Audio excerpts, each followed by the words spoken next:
तुम्हाला माहित आहे का, आपल्या सगळ्यांच्या आवडत्या गुलाबजामुनच्या जन्मामागे एक नाही तर तब्बल 3 वेगळ्या वेगळ्या कथा आहेत. पहिली कथा सुरू होते इराणमध्ये. पूर्वी तिथे मैद्याच्या छोट्या छोट्या गोळ्या तुपात डीप फ्राय करून त्या मध किंवा साखरेच्या पाकात बुडवून खाल्ल्या जायच्या. त्या मिठाईचं नाव होतं लुकमत अल कादी.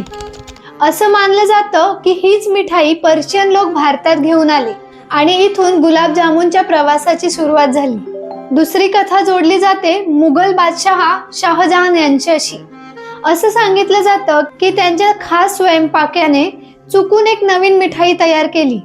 ही मिठाई पर्शियन डिश लुकमत अल कादी पासून इन्स्पायर्ड होती आणि हळूहळू तीच मिठाई पुढे गुलाबजामुन म्हणून प्रसिद्ध झाली.